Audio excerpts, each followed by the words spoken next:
Most companies don't get the profits they could or learn as much as they want to with their testing efforts.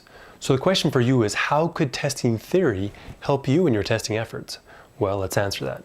Many of you may be familiar with the theory of disruptive innovation that was developed by Clayton Christensen, who was actually a professor at the Harvard Business School. The theory basically says that high-end products will be overtaken by low-end products when they reach a sufficient level of acceptability. So why am I telling you this? Why am I telling you about this theory?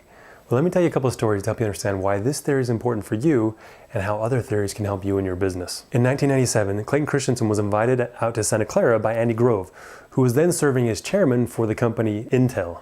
Andy Grove wanted Christensen to come out and tell Intel what his theory meant for their business. But Christensen said that he could only explain the theory, and if they understood the theory, then they would know how to act in their business. But 10 minutes into Christensen's presentation, Andy interrupted him and said, "Look, I got the theory, I understand the model, just tell me what it means for our business." But Christensen said he couldn't. He said all he could do was explain the theory, and then if they could visualize the theory and understand it, they would know how to act in their business. Christensen knew the theory, and Intel knew their business.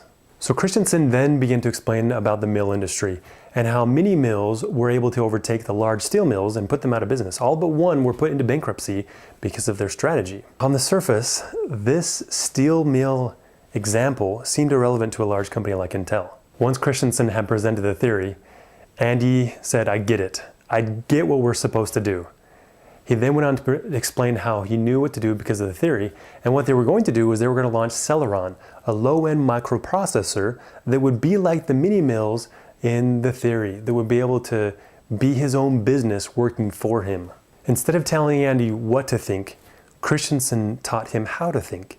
And that's what we're going to do with testing theories. I will teach you how to think about testing in a way that so you can apply it in the context of your business and be amazingly successful. About a year after meeting with Andy Grove, Christensen got a call from William Cohen, who was then serving as Secretary of Defense in the Clinton administration. Cohen asked Christensen if he could come out and talk to his staff about his theories. When Christensen got there, he found the Joint Chief of Staffs, followed by the secretaries of the Army, the Navy, and the Air Force, all sitting around, plus their secretaries, their undersecretaries, to hear him and his theory.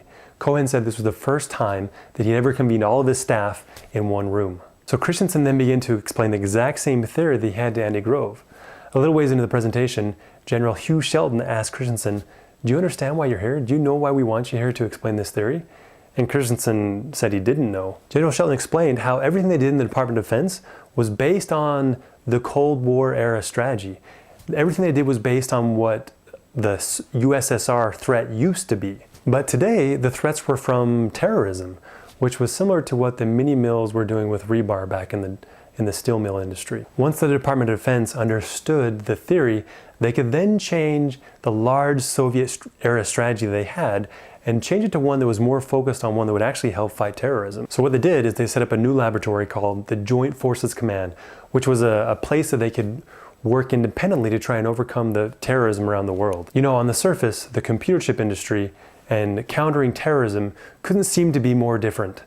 However, when these two problems are viewed through the proper theory, you see that they actually are very similar. That's the neat thing about theory.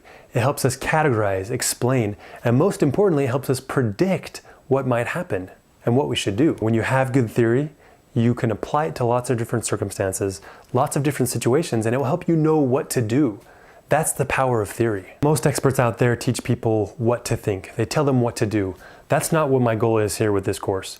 I want to teach you reliable theories that will help you know how to think, that will help you know how to apply the theory to your business context. And once you know how to apply the theory in your business context, just like Andy Grove and William Cohen, you will know exactly what you need to do in your business. You'll know exactly how to get the most out of your testing strategies. You'll know exactly how to increase your revenues. That is the power of theory. You know, when I was a new consultant, I used to ask a lot of questions. I wanted to understand the context of my client's business. What I came to learn over time is that with proper theory, I didn't need to know as much as I thought I did about my client's business because they knew their business.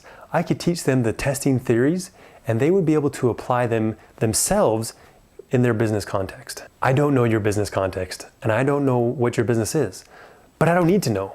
Because you know that, you know the context, you know your business, and I can teach you the testing theories that will help you apply them in your business. The testing theories I'll teach you are scientific theories. They're not guesses, but they're patterns for success that will allow you to grow your digital business and actually make more money. Good theory applies to every site and every business when it's adapted into the business context. That is the power of theory. Thanks for joining me today, and remember that as you learn the testing theories, you are becoming your own expert.